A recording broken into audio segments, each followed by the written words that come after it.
Hey everyone, here with David. We are looking at David's article here on initiative, and we're going to talk about initiative.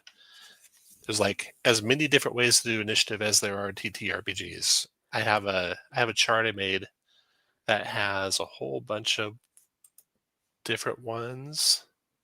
Here, share that, yeah. So all the way back to AD&D side initiative with the D6, then second edition was side initiative with the D10. Third edition, you got individual initiative. Fifth edition, you lost delay, and on and on and on and on. All these different ways of doing it. So we're going to talk a little bit about that. The important thing is we're going to talk about maybe some tips. You can really use any initiative system. You make any initiative system sing, I think, if you can resolve it quickly. And there's some tips for how to do that. We'll talk about that.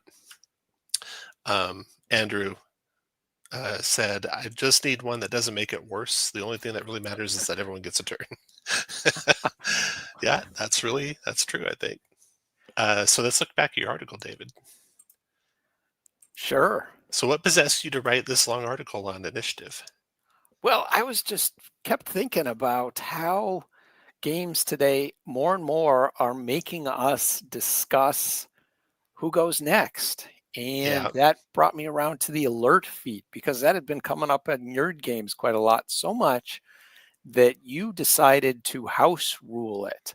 yeah, The beef I had with the alert feat is at the beginning of a fight, everybody's eager once they hear roll for initiative to start rolling attacks. They want to get right into the action. yeah, And people have already started to criticize D&D's initiative rule because it kind of slows things down right when you want things to speed up. And we can talk a little bit about how you can avoid that. But yeah, the alert feat, it steers right into slowing things down yeah, because suddenly people are discussing who wants to go first. And in my experience, a lot of times nobody really cares that much, yeah, or the roles are similar enough so it doesn't make much difference. And you're right in the moment of getting onto the action and immersing yourself into the fight. Instead, you're talking about the most arcane, awkward mechanic in role playing in some sense. So, I was just kind of weighing how much we really want to talk about turns, turn order hmm, in the middle of what Gary Gygax called a hot melee. So, right. um, Yeah, we'll go through the article that you have here. Hi, Fox Trick. Thanks for joining us tonight. Um, I'm curious what anyone who's watching, what your thoughts are on what your initiative preference is. I think there's definitely two major camps probably on initiative. The ones that want to just go fast and get us immersed in combat, and everyone's going in just rapid fire, taking turns, and we're cycling through the turn order super fast, and it kind of blends into the background. It's just a whole bunch of actions happening that we're taking as players and the M's, helping facilitate that. The other camp really likes to get into the minutia of who goes first and how do we, you know, make all our actions work perfectly together in this turn. I'm definitely not in that camp as either a player or a DM. When I'm a player, I could care less about coordinating that stuff. Just tell me when my turn is, and I'm going to optimize the shit out of my turn. And it's going to go so fast you won't believe that it's your turn already, the next person in line. Because that's the way it should be. When you're in combat, it should be really rapid, in my opinion. A lot of people, like you're saying, David, like to really talk about it. So, Fox Trick, as a Drawsteel fan, I care about the follow up from other players. A follow up from other players, tabletop involvement over one player goes, then five monsters. So yeah, that's a system that alternates back and forth, and we'll discuss that a little bit. So um, D&D was kind of missing out, right, on having discussions about turn order. And so they threw in the alert feat, and now they get to have a little bit of discussion about turn order. now you get to talk about it. Yeah. Yeah. And just at Since the wrong time, too, right? I think if you're running a tight game as a DM, in my opinion, the time from when you say roll initiative to the first damage being dealt to something should be on the order of seconds, not minutes, definitely not tens of minutes. It should just be rapid fire right into the action. So I have a house rule for the alert feed that I use. Let me share it here.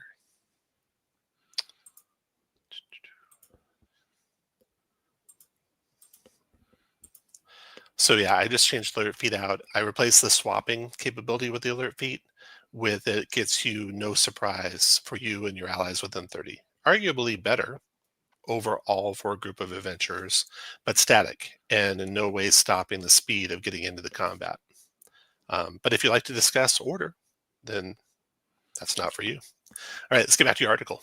Talk about the alert feed, talk about how there's two different kind of camps. You talked a little bit about the trouble with talking about who goes next, which is not my preferred method. Why don't you take it up where you're on the article here? Yeah, well, if you're talking about who goes next, and I kind of alluded to this when I was talking about the alert feed, you're not really making the sort of decisions that your character would make in the moment of a game. You're kind of focusing on what I consider a really awkward compromise that we have to make the game run, and that's turns. That's sort of nuts and bolts. You're focusing on that instead of what your character could make a decision about in the game. And I think there's two sort of things that a character might decide in a game. They might wait or pause for a moment, what we call the ready action, until they see a circumstance that gives them an advantage, or somebody breaks from cover or something like that. Or they might just delay and wait for a more opportune moment to act. Yeah. Both of those things I think were handled brilliantly well in 4th edition. And let's hold that discussion for a second. Yeah. Because we're going to come back. We're going to talk about turns and what they do. Then we'll talk about that, I think, later on in the article. Let me real quickly talk about a way to have the conversation, because I've run a lot of draw steal, and I have set it up in a way that the players can pick their order, but I've also set it up in a way where it goes really fast. And I think if you're playing a game like Draw Steal or a game like Daggerheart, where it's really player decision, or it's good to have a default order, because a lot of times, like you're saying, David, no one cares if they go next or don't go next. So a default Exactly. order is really handy. And let me show you how I do that. So here is Draw Steal. And I have a couple of heroes, or 5 heroes, getting ready to step into a room with a whole bunch of goblins. In Draw Steal, of course, you're going to have a lot of enemies like 4th edition used to have with minions and such. And in Draw Steal, you roll a d10 to decide who goes first. And if the roll in the d10 is 6 or higher, the party gets to decide if they go first. So generally, I'll quickly make that roll, and I'll look at the lead player and I'll say, are you going first? Are you guys going first? And give them a couple seconds to decide. And if they don't, if they him and and no, okay, monsters are going first. And then what I look for is let the players indicate when they're ready to act. So in this case, for example, the monsters got the initiative. So I would select all my monsters and put them in the initiative order.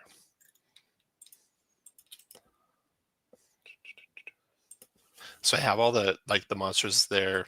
I don't necessarily do the pre-grouped monsters like they recommend. I just pick 2 hordes at a time as I'm moving, or 1 set of minions at a time as I'm taking actions. And then I'd expect the party all to decide, okay, I could add them all to the initiative if I wanted to, all with 0 initiative. But I have little buttons on their tokens, which I can set up over here in the macros. I have initiative 0, 1, and 2. And if I want to, I can show those as token actions. So I turn that on when I'm playing Draw Steal, or another game like Daggerheart. It is the same thing for Daggerheart. And I tell them, okay, so we're going to go in this default order unless you decide you really need to go first, or unless, the default order starts at 0, which indicates you're not quite ready to act yet. As soon as you're ready, toggle that up to 1. And if you really want to go right away, toggle it up to 2, and I'll put you higher up in the order. Otherwise, the first person to act is going to be the Fury. So then they would come along and say, okay, hey, I want to jump into the action. I'm going to set my initiative to 2. And, I must have this on auto sort. Let's see if there's a way to edit that. I'm new to the new version of Roll20, but I think that, automatically sort. Because I don't automatically sort when I'm playing like this. So, so I'd have the monsters go. So maybe I'd have all the snipers go, and I move them after they've gone up above the round thing, so I can see a visual indication that, okay, those guys have gone. Then the party goes, okay, I see one with the 2, so they're going to go, and I just right away. There's no delay. There's no conversation.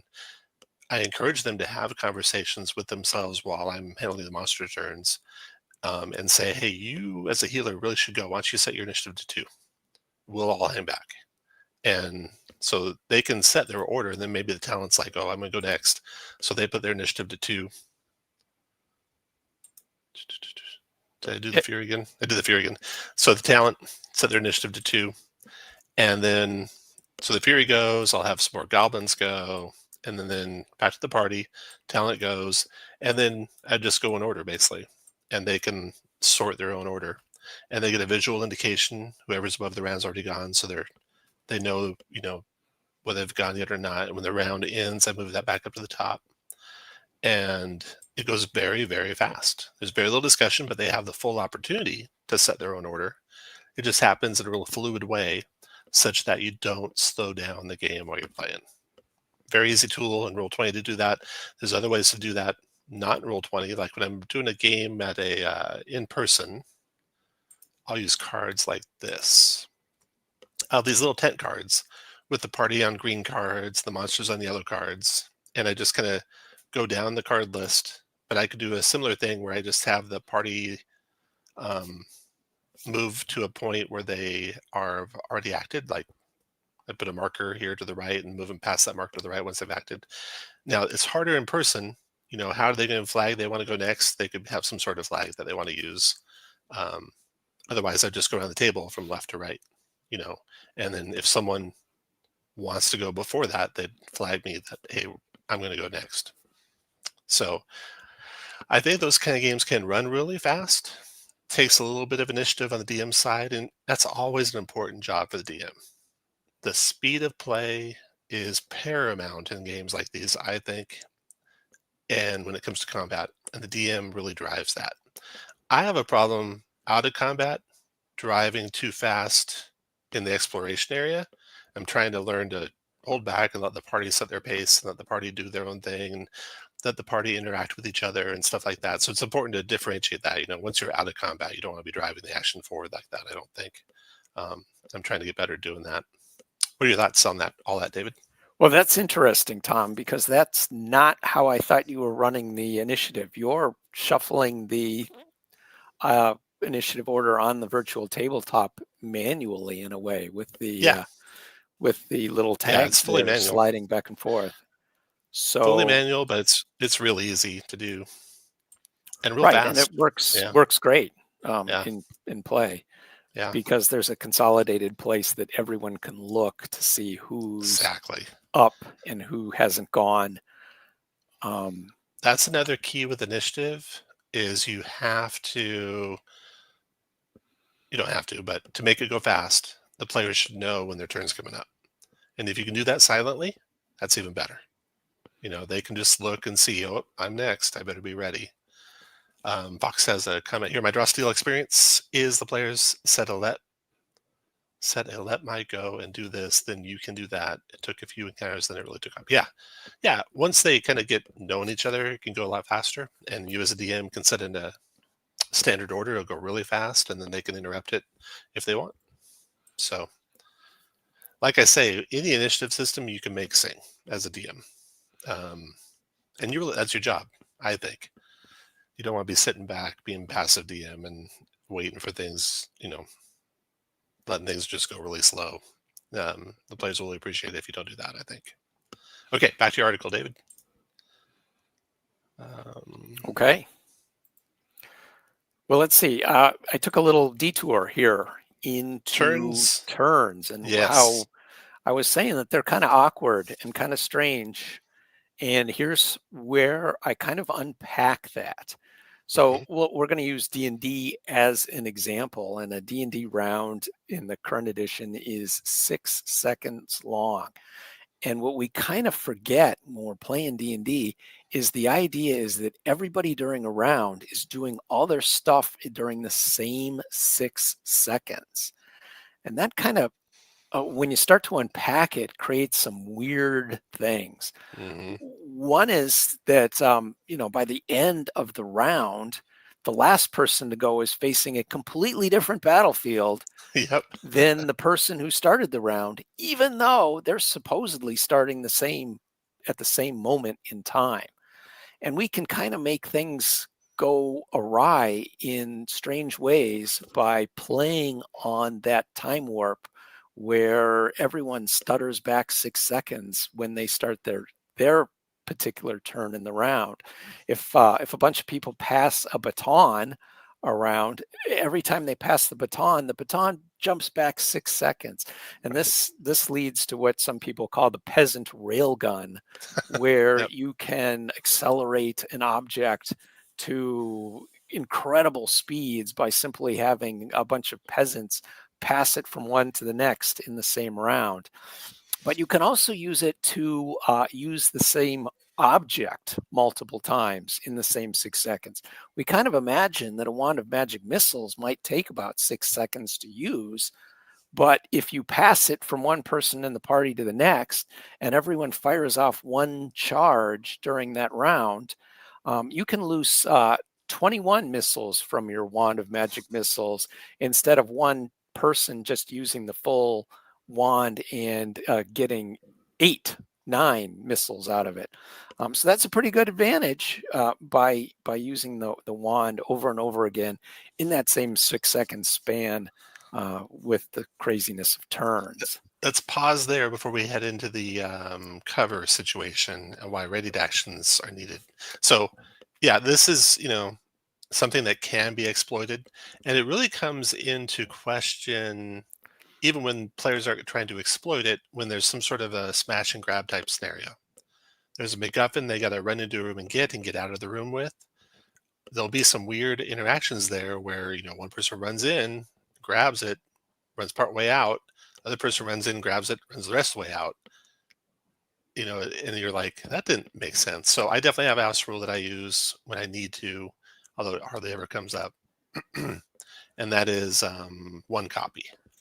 So objects and creatures can be used or moved or manipulated at most 5 times during a round, the whole round, by using the 5 different ways you can move, basically, or interact with an object. So if a person use their move to go into a room, use their free action to pick up an object, and then use their action to dash, then the next person comes and tries to grab the object. Well, it's already been modified or affected by a free action and a move and an action. So there's no way to even grab it. There's no action to grab it. So it's done for the round. And that just kind of replicates, like you're saying, you can't go back in time and the object can be used over and over and around. So I just do that real simple. Um, the players can still kind of figure out ways to use it. A rogue can use a bonus action to do their dash, or a monk can use bonus action to do their dash. So you can move it a little bit more. But if it's already been moved, already been acted on, a reaction, someone moved it with their reaction, given that they rated an action or something like that, then that just kind of limits how much it can be manipulated around. So I do that. I don't know if that's any kind of rule in D&D. I think D&D just says, hey, use your common sense. I think that I'd have to find where that is, but I think it does say that. That But may be in the rules. I maybe, could yeah. definitely see an argument at the table where, some DM like you is ruining the game by introducing these arbitrary rules that are not actually in the book. But Welcome, Dust. Thanks for joining us. Yeah, arbitrary rules not in the book. That's why it's always kind of touchy feely about how you do these kind of things when it's an organized play setting. When it's your own home game, you can do whatever you want, right? as long as you don't mind if players leave if they make you mad. Hi, Math Guy Dave, or Ken Mark Seifter's channel did a great episode a few weeks ago on the cost benefits of various initiative systems. I recommend watching. Also, awesome. Yeah, we'll check that out. He did a good discussion. I brought this up today, where he was talking about the hero. This is kind of a tangent, but the hero tokens in Draw Steel, and I kind of brought this up on my Discord channel. And it is that he is very kind of a timid player and doesn't want to use those group resources. But other players are very assertive and they'll use them all up. And he feels bad for not having used any, but if he does use them, he feels bad. So it's just a feel bad situation all the way around for him, is what he said. I think this was quite a while ago. And I find that, those hero tokens in Draw Steel kind of just sit there and never get used because I don't think anyone wants to use them. Anyway, that was a tangent. Back to the article. Okay, so original D&D kind of handled this because you had to declare what you're doing, right? And then there's side initiative, but it was in segments, so the movements would all happen, and then the spellcasting would all happen, and the ranged weapons would all happen, and the melee would all happen. And the DM would have to adjudicate all of this, really, kind of just with their judgment and how it all fit together. Yeah, well, let's talk just a moment about the ready action. And this kind of blew my mind when I suddenly realized something about it. But one of the other weird things about turns is even though everyone's all acting at the same time during a turn or a round, everyone is kind of frozen in place while other players are doing their turns. And this leads to a odd situation where you can run out of total cover, make an attack, move, whatever, and then run back into total cover, and nobody can do, pretend there's no ready action so far. Nobody can do a damn thing about it because they're all frozen in time while you're doing this. You could run up on a wall that's guarded by 100 archers, and as long as your 30 feet of movement take place between total cover, they just stand there frozen. So the ready action is what we need in the game to kind of make it so that somebody can prepare and shoot that bastard who's running between cover and cover up towards your wall. What blows me away is how many games don't have anything like a ready action, including Shadow Dark, Shadow of a Weird Wizard. I think just about any game that I played before 2000 and something. So I guess you rely on the DM to adjudicate something. Another weird game that doesn't have a ready action is Draw Steel. There's no delay action, no ready action. You can naturally delay by, waiting to take your turn at the end, right? But you can't start taking your turn and then ready something for later in the round should an opportunity present itself. Now, there's all sorts of triggers in that game, so you'll have plenty of things that will trigger, but you can't hold a bow shot and say, as soon as he comes out of cover, I'm shooting, which is very interesting. You can go right after him in the initiative, but if you came out, shot, went back in, you can't get him. So I was kind of surprised that ready action wasn't even in Draw Steel. That's surprising. Yeah. Every game I looked at that had the involvement of former D&D designers except for Shadow of the Weird Wizard, had a ready action. So that includes things like Numenera and so on. But got a comment here from Val4131. Is there any way to simplify initiative mechanics? I feel they tend to take up too much effort to organize turn order. So clearly, if you're doing a VTT, it's super fast, super easy. If you're doing it on the tabletop, you'll see very experienced DMs take forever to organize their turns. And don't do that. There's no excuse for that. There's no reason why it's taking that long. It does take a little bit of effort on the DM's part, to pre-roll initiative or have little initiative tents like I use, or like David has the things that he puts on his DM screen. Teos had the article about things on his DM screen. But your job as a DM, part of your job is you should be able to get from roll for initiative to damage happening in seconds. It should just be that fast. I watched Matthew Mercer take minutes and minutes and minutes to sort initiative. I'm like, what in the world? How can it? Why does it take that long? They just don't have any, gumption or feel the urge to make that happen quickly, and it should happen quickly, in my Yeah, opinion. they a lot of DMs who are very good in a lot of ways have Yeah, not thought about that at all, yeah, and it's kind of a solved problem, you know?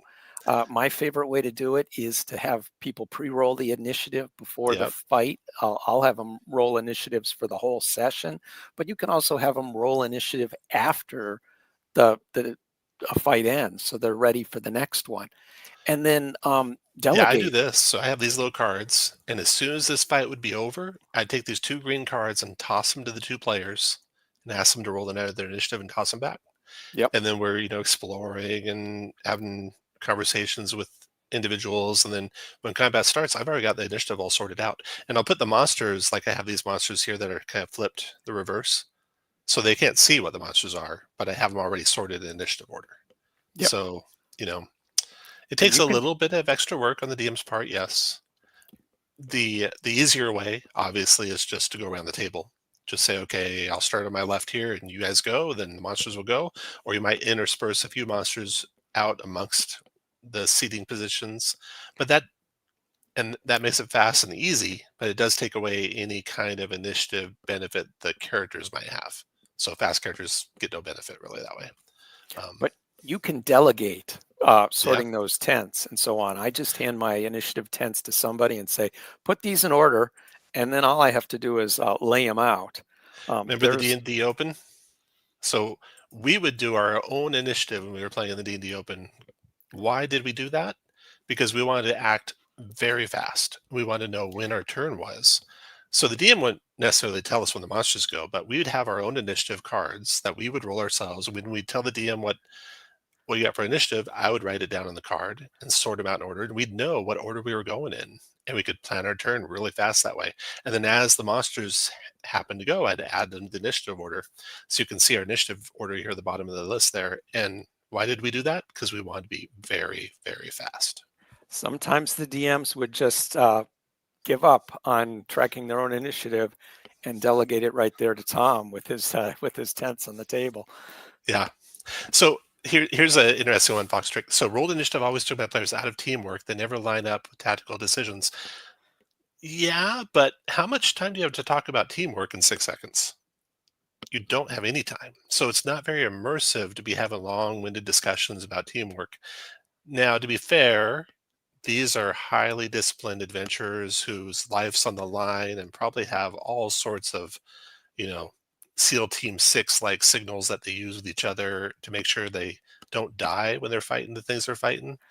And to replicate that in the game, yeah, you have longer winded discussions, I think that's a little bit of point. Maybe yeah, you can imagine that around the campfire, these adventurers who are staking their talking. lives on Yeah, working together in a team have talked about, hey, if this happens, get ready for that. yeah, And if that happens, I'm going to do this, and yeah. I want you there, and on and on and on. And then they don't have to have that conversation about get out of the way of my damn fireball. Exactly.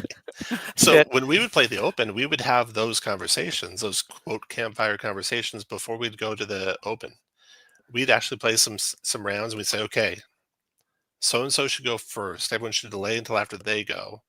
And so has got healing, so they should go in this order. And we would have a planned order. We'd have a group leader who would pick out who we were going after first. And we could handle, because we don't have time in the D&D Open to have these long-winded discussions about strategy. We need to get through these turns immediately, and it really made it like it was a real game. It was a lot of fun. So yeah, there's a trade-off there, and especially if you're going with a whole new group of people who you don't know at all, then there's a lot more of that. But the most annoying thing in my games is the alert feed. I usually just give them like 30 seconds to set alert and then start combat. I don't know if you got here at the start, but I have house rule alert to make that not even a thing. Um, what was I saying? Oh, so mm, I've been playing for a long time, and I used to really sweat it, and I used to really, oh, don't go there, I'm gonna do a fireball, or don't do that, I'm gonna do this, and I just don't do that anymore because I want things to go fast when I'm playing, and I just adapt my strategy. Now, I will sometimes, not during the person's turn. that's going currently, but a person about to come up, and say, hey, be careful going in there. I'm going to hit a fireball in that area, such that it doesn't slow down the game at all because we have that conversation to the side and the person acting. And if the person acting runs in the middle of the group of monsters, I'm not going to, as a player, say, don't do that. What, they're going to rewind time and run back out of the monster group? No, they did that. That's what happened. Now I'm going to adapt my strategy. And it's kind of fun as a player to adapt your strategy to what's happening real time on the fly, and have those side conversations. So I think you're all seeing I like a really fast game, is what I'm saying. Pathfinder 2 seemed to take the longest turns with my group. Yeah, there's so many modifiers, right? And you've got 3 actions per turn, which Yeah. Pathfinder 2 having delay makes it much more tactical than 5e. I don't miss delay being gone. I mean, I know it was kind of neat, and we'd use the crap out of it in 4th edition when we were playing these tournaments. We'd delay so we were all together. We delay so we were in all the right order. But I don't miss it. And when I'm thinking about, oh, this is combat, there's 6 seconds. You're delaying? Well, just go next turn then, because 6 seconds will go by in no time. So it's like the minutia of gamifying everything, I don't miss. As I far as initiative goes. on a counterpoint, I did really enjoy the flexibility of delay Yeah. and ready in 4th edition. You have a very good point about how it's going to screw up if you want to like do a spell or, and oh, here's the thing. And this is a thing that I see like Matthew Mercer do and other DMs do. They'll roll initiative before you know what you're even fighting. And then you'll roll high in initiative and there's nothing there. What do you do? And then it'll get down to the low initiative, and this thing that rolled super low on initiative comes out of hiding and attacks you. Well, yeah, but I beat him on initiative. I should see him come out of hiding and get my first strike on him. So as a DM, I try and like have initiative happen when the sides know each other's there and where they're mostly all are at. Yeah. Isn't that called surprise? Yeah. Then? Yeah. You see it all the time though. You see them Huh. roll initiative and there's nothing for them to attack. And so they waste their turn doing something dumb. Now, with delay, you can not waste your turn. You can say, okay, I'm going to delay. Or you could ready if you want to be able to really jump on them. But I see that a lot. So I always avoid that. I always make sure when the initiatives are rolled, the sides are aware of where they're at. And when I bring new combatants into a fight, I always do everything I possibly can to bring the new combatant into a fight at the top of a round and then have them roll initiative and sort them into the initiative order where they would appear. So when the top of the round appears, everyone's aware that there's a new combatant, but they don't get to go first. They go in the order of their initiative roll. And so I don't think it's also fair to have new combatants come in and just automatically get the jump on everyone. So, okay, back to your, sorry for the sidetrack. Back to your It's article. great sidetracks. Yeah, what I did is it broke down. There's basically 2 prevailing thoughts about initiative in modern systems that are getting a lot of play now.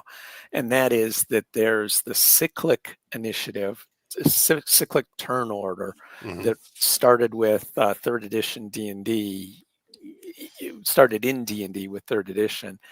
And that's got the advantage of what we talked about with everyone knowing when they're going to go and kind of being fast through the turns. And then there's the player driven turn order that's all the rage now, where at least for their side, the players get to decide who goes when, and then maybe the DM can intrude on the order at some points. So that gives a real nice sense of teamwork and cooperation. So the mage can go first and hit the room with the fireball, and then the tank can go next and jump in and find a way to protect the rest of the party. And then later on, the healer can act just when they're needed to bring somebody back and keep everyone fighting during the fight. And that's the sort of things that we used quite a lot when we were playing the 4th edition D&D championships, because we would play around with the initiative order with the tools that 4th edition gave us, delay and ready, mostly delay. But one of the sort of styles of player-driven turn order is what we started off with, which was the side initiative, where everybody on one side went before the other side, and you'd roll the dice and decide. And in early games, the sides could be, you could win initiative. You'd roll initiative in each round, and the sides can flip flop on who goes. But that's kind of fallen out of favor because although it's quick and lets players drive the initiative, it's really powerful if you win initiative for your side and everyone gets to go. That's why games like Daggerheart and Draw Steel have ways of weaving the monsters into the initiative order with the hero's side. Let me get caught up on comments. Hold initiative always to my players had teamwork, never lined up. I guess I am all caught up. I wanted to share one screen here while you're talking. That is our notes for the D&D Championship. Ooh, See okay. if I have them. Here we go. Share this tab instead. This is from 2011. Looks like a year you did not play with us, David. So this would have been 4th edition, I think. Shade Assassin, Sorcerer, Human Fighter, Elf Druid, Half Elf Druid. So we'd have our characters assigned to each other. We would know who's playing what. We'd all have like responsibilities, tracking, displaying our conditions, a chronicler, a monster, track monster defenses, track monster hit points, track initiative. So we could really, make sure we focused fire. Then general strategy. Eric picks primary target, try to pick target that acts after all PCs, then party tried to kill it before it acts again. So we were acutely aware of the initiative order and what we were doing. Every attack Eric makes marks, include primary target all attacks when possible, focus all firepower whenever possible, avoid focus forced moves on Eric's mark to grab targets, because there's a lot of forced move in 4th edition. You don't want to push them away from the marked guy. Use force move to group monsters into 3x3 areas for area attacks and avoid getting in the middle of those 3x3 areas. If Eric gets surrounded, stay back. Green can use swirling stars and not target Eric. So, we plan and plan and planned for these championships.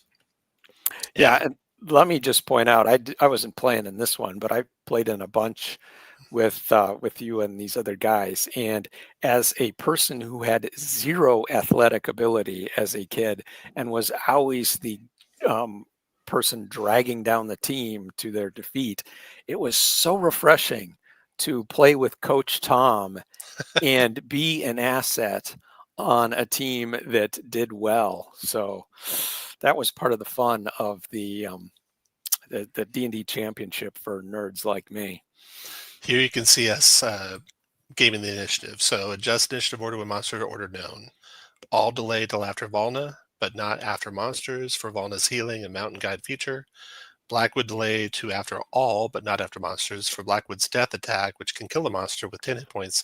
So we want him to be the last act before the monsters go. So we were acutely aware of what order we wanted to be in. We'd use the delay to get into that order. Now, if you have a game system where you're just, deciding your own order, then you don't have to bother with delaying. You just put yourselves in the right order you want. Games like, it's interesting though, in that, another comment here for 5e, I would have players roll 4 initiative order at the start of the game, speed themselves up, adding modifiers if he says perfect. Yeah, that's a great way to do that. What was I going to say? Oh, one aspect of the alternating who goes, so it's side-based, but it's alternating side-based. So you set the order on your side, but you're getting interrupted every person's turn. Yeah. Is that a lot of things that might work together don't work together because the monsters mess them up. Yeah. And that happens in Daggerheart, because Daggerheart, as soon as you miss or as soon as you roll a fear, now the monsters go. And so that actually, you think, oh, we can coordinate our actions, but you actually almost have less coordination of your actions because you're always interrupted by monsters. And in Daggerheart, you're always interrupted by monsters at random times. Whereas if you have the 5th edition initiative order, you know when you're all going. you know if you can put those two people can do something together and they won't get interrupted while they're doing it. So you could almost argue it's better for party Yeah, coordination. you can coordinate a little bit Yeah, better because you won't be interrupted. yeah, you That's know an if you're gonna get excellent point. interrupted. I Yeah. love that, Tom. All right, back to your article here. Yeah, let's talk one more thing about side initiative that's not appreciated, because with side initiative in the classic style where your team good went and then team evil went, back and forth, the whole team, um, that energized a kind of a hallmark of old school play, because you could coordinate a retreat if you wanted. With modern games, retreat, especially in fifth edition, it's almost impossible Yeah, to pull off, because especially with opportunity attacks. But you're acting and then the monsters are acting, trading off. You can't pull out and coordinate all the retreat together, right. so you get strung out and it kind of fails. But in the old days of D&D, um, you could pull out of a combat. There was no opportunity attacks, and you could do it all together at once. So you could, get the slower uh, characters positioned so they were a little bit safer, and so on and so forth. And that energized aspect of old school play that is hard to pull off in modern D&D, because DMs didn't face as much responsibility to pit parties against monsters that they can probably defeat, or at least can find some way to get around, to Mm, avoid, because you're not going to get stuck in a fight that you learn that you can't lose, that you can't win in old yeah. D&D. Retreat was easy enough to be possible, and that gave characters a little bit of agency. So a little underappreciated benefit of side initiative. Do you talk later in here about your suggestion for bringing that back a little bit? That's coming up in a future post, Okay. so maybe we can talk about that some other time. Yeah, sounds good. To capture some of the original game speeds in the fifth edition. Yeah. Okay, so what else we got here? Player decides who goes next. We talked about this a little bit. The monsters are going to be interrupting you constantly. Yeah, you make a good point there. One of the things that I hadn't thought about when we played Daggerheart is, people were concerned about the initiative system because it seemed like, one character can choose to take multiple turns in a row. And there was a concern that that would hog the spotlight time for that one character. That didn't seem to be that much of a problem. It seemed to work out pretty well as long as people could see who'd had time and get a gauge of it, and they were more than willing to step back.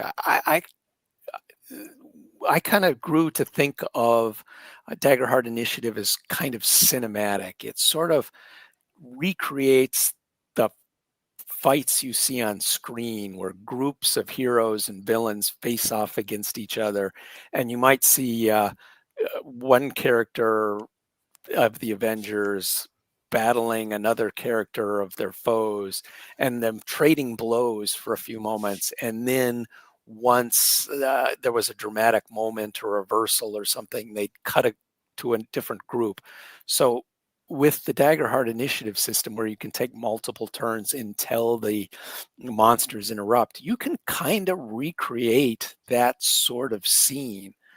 But on the other hand, you're kind of playing the game like a bunch of a director and an editor and an editing bay in the movie, Yeah. because you're thinking about the decisions not that your character would make, but how those sort of things come across as a story for maybe an unseen audience or an imagined audience, or in the case of the uh, folks behind Daggerheart, a real audience of millions of folks. Yeah. So That's an interesting take on that. I hadn't thought about that too much. I mean, when I ran those Daggerheart games, it was very apparent right away. It's like, well, why don't I just have the worst monster go every time? There's no reason why I have to alternate the turn order and have every other monster go. So you can't play it like a game. You can't play it like it is some sort of game you're playing that there's real stakes, because there aren't real stakes, because I'm deciding what order the monsters are attacking you in, Yeah. which to me takes away the fun of it. But The, it's the interesting that you talk about how if they're wanting to show off for an audience, this really facilitates that. Right. You've got a stream of trading Hmm. back and forth as you focus on one particular character Yeah. and then switch to another one. And if the director, what do they call it in Daggerheart? I don't remember. Well, if GM, the GM. game master, is so inclined also for that storytelling mode, they're going to Hmm. keep the focus on those two dueling Yeah. characters on the board and have that trading of blows until it Yeah. switches to another spotlight. Now But you can that's easily play it just like a regular game.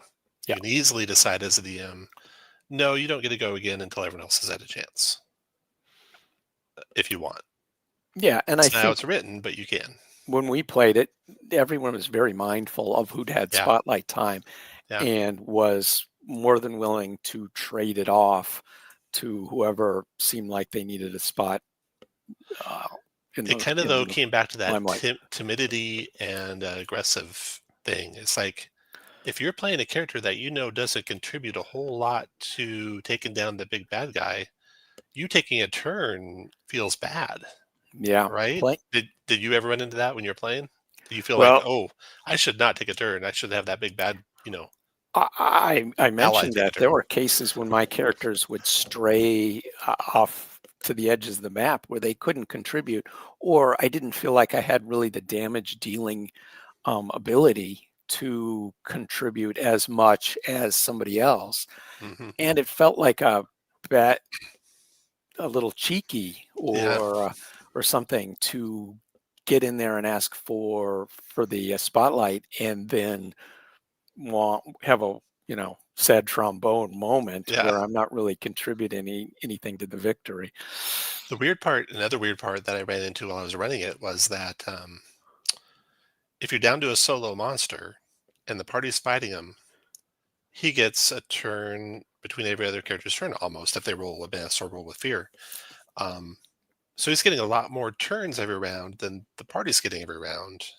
I mean, he's acted 4 times where a character might have only acted once. Um, and it varies by how many characters there are in the party. It varies by how many monsters are left. If he's got several allies left, you could, as a GM, have the allies go, but there's nothing that makes you have the allies go. So it's really not. It's so in your hands as a DM the way it's written. It doesn't feel like, uh, you know, okay, I'm just making this up. There's no real risk here if I don't want there to be risk here.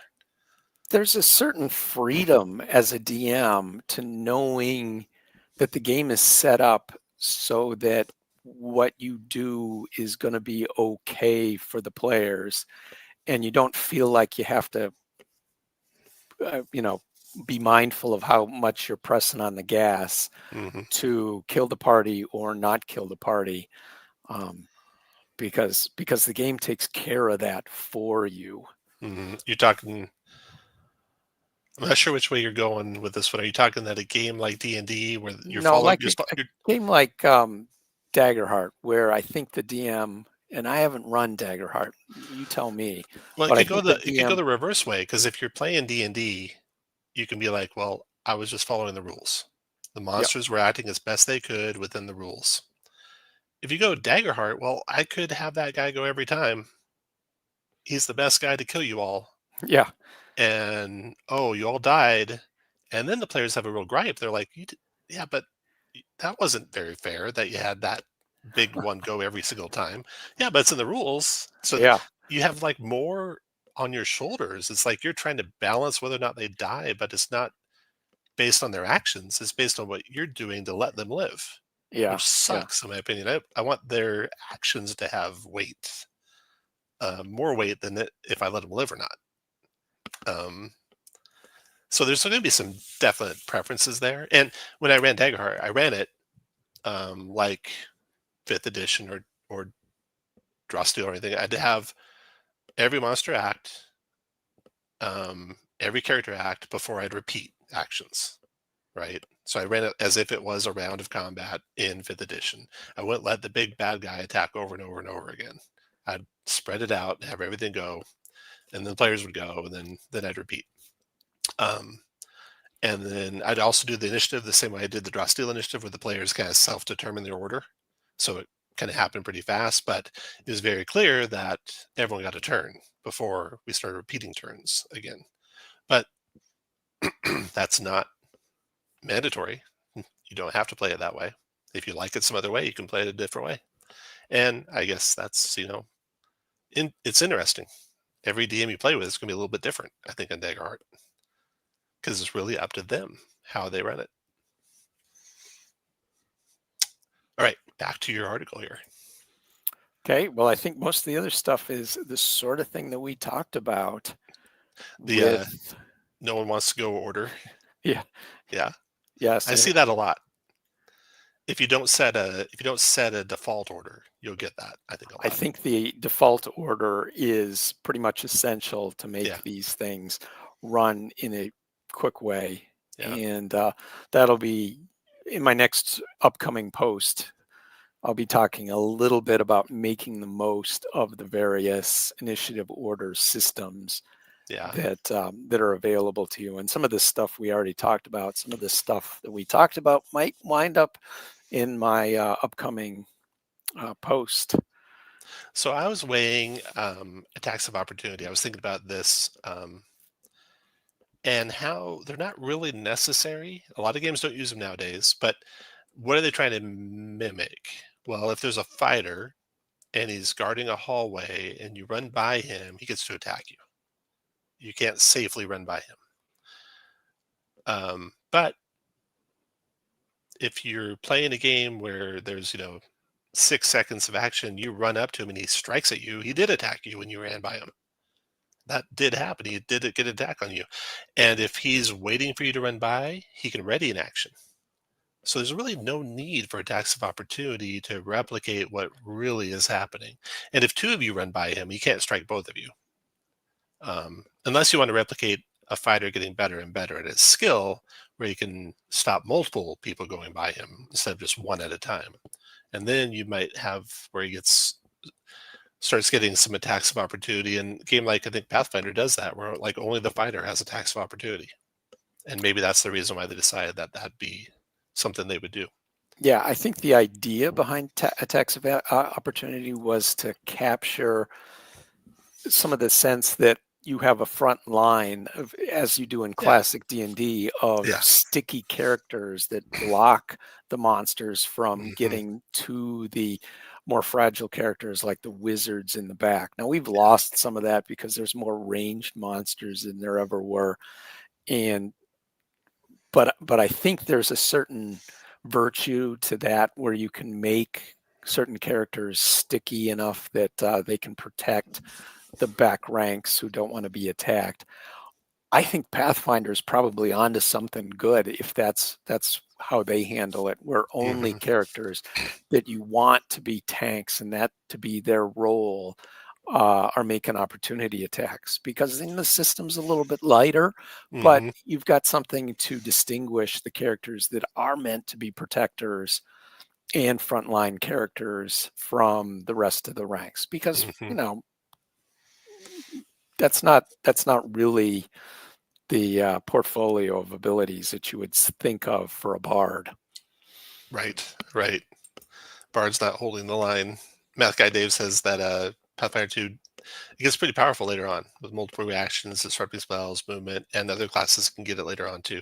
So they do have it, but it starts getting ubiquitous. So if you're watching or you watch this later, check out David's article, dmdavid.com. Name of the article is, the top here, Turns and Turn Order. I'm sure if you do a search, you'll find it there. Are the worst. So why do role-playing games make us spend so much time deliberating them? And we've offered some suggestions in this video of how to make it go fast. And either way you do it, you certainly want it to go fast. And I think you can make it go fast. And Dave's going to have some follow-up articles with even more suggestions on ideas of how to make it go fast and other things that you can do. Anything, any last comments, David? No, this has been fun. Yeah. All right. Thanks for watching, everyone. We will catch you next time.